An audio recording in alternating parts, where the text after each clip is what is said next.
What happened by 1936? Does anybody know? We instituted Social Security system, and you and I and our children and our children's children were pledged as collateral on the debt of our government to the Federal Reserve. And that's where we're at today.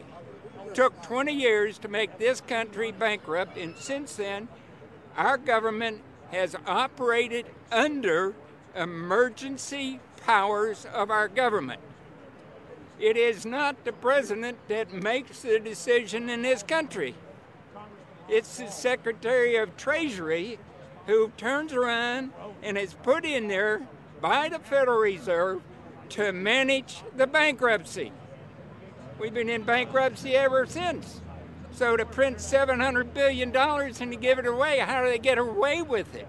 The manager of the bankruptcy is told by the Federal Reserve this is the way to go. That's where we're at today.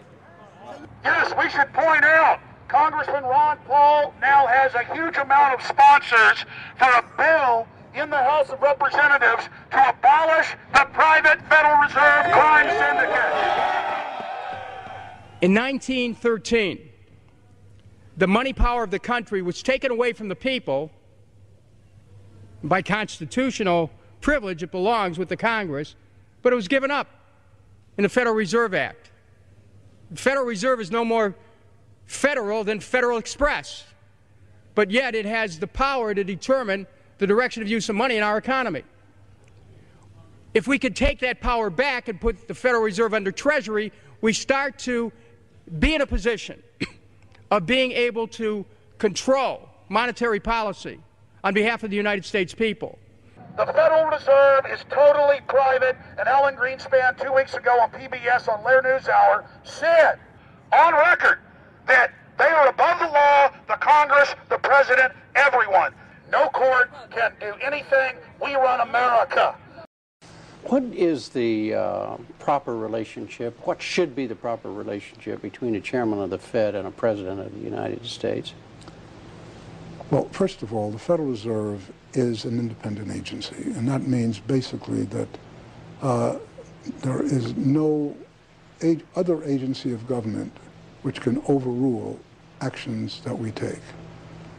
So long as that is in place and there is no evidence that the administration or the Congress or anybody else is requesting that we do things other than what we think is the appropriate thing, then what the relationships are don't frankly matter. Notice what Greenspan is saying. Greenspan is saying the Federal Reserve is beyond the law. And in reality, they are in practice beyond the law. Nobody, as far as I know, has ever audited the Federal Reserve. One of the first things we ought to do when we nationalize the Fed is go in there and find out the audit. Who stole money? Who engaged in corruption? There's a whole series of people going back to Volcker, to Greenspan, to Bernanke, and so forth. Think of the arrogance of private group of banks that have bankrupted the nation by design so they can repo the country.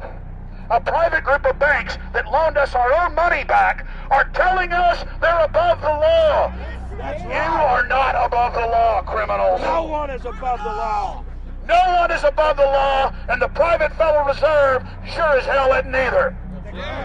Since the founding of the Federal Reserve back under Woodrow Wilson, the Federal Reserve has struck out 3 times. They didn't stop the crash of 1929. They didn't stop the banking panic of 1932, 1933. And now they are the cause of the derivatives crisis because they're the ones who inflicted derivatives on the world with Alan Greenspan. Instead of our economy being about goods and services and real products and manufacturing, it's all about these guys, the private Federal Reserve that masquerades as a government entity who controls the issuance of currency and credit.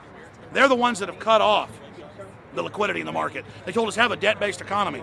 Then they cut it off once they get us under their thumb and implode the economy so they can consolidate it. And that's what they're doing right now. I mean, it's in their own documents, it's in their own statements. They claim, give us unlimited power, give us trillions of dollars of the Baker bailout bill that's already $5 trillion, not $850 billion as they say. And we'll get the economy going, but they're hoarding the money and buying up other banks that aren't part of the Federal Reserve, buying up insurance companies, buying up roads, infrastructures, media empires, defense contractors. What the banks do is they implode an economy by cutting off credit.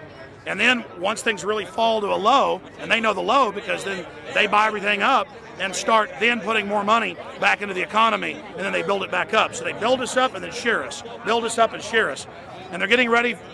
All over the world, they're always shearing some country, imploding it. Comes out in their own IMF and World Bank documents. That's just the foreign arm of the same cartel.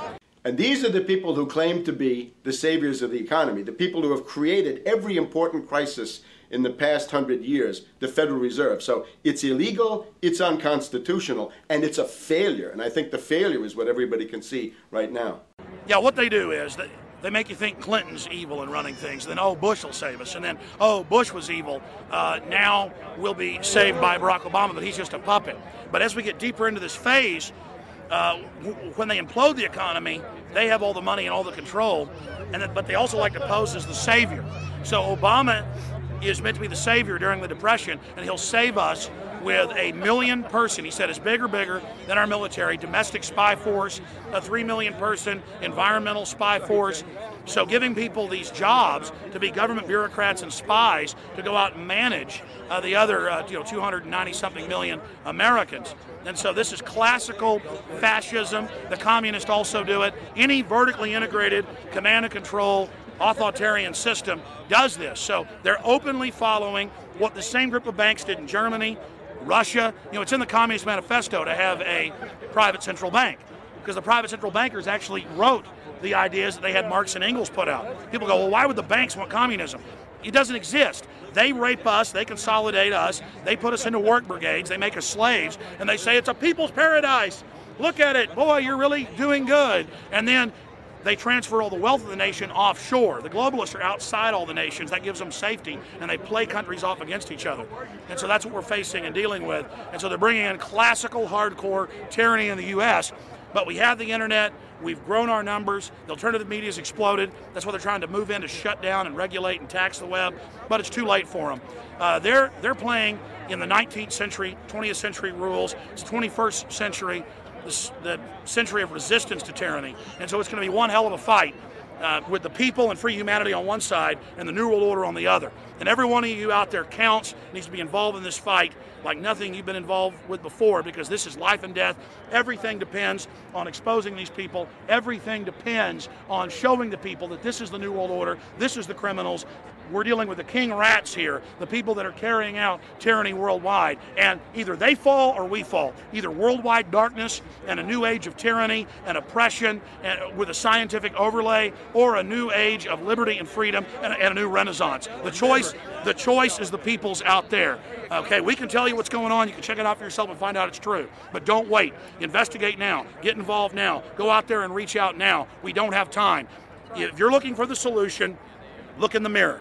Look right into the mirror, because you out there, men, women, old, young, black, white, doesn't matter. It's going to be up to you if they win or if liberty succeeds and the people have a chance of having any future. These are cold-blooded eugenicists. These are cold-blooded people who think they're God, think that they're our masters, that think that we're animals. These are the guys that funded Lenin and Stalin and Hitler and Mao. These are the guys, it's all on record, that bankroll this stuff. They are hardcore vicious, and they must be resisted.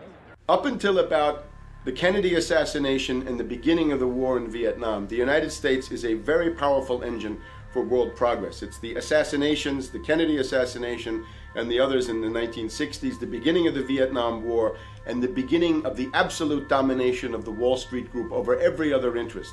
Nobody else counts except the Wall Street money masters. That has now made the United States into no longer a force for progress, but something very different, often a force for destruction in the world. That doesn't need to remain that way.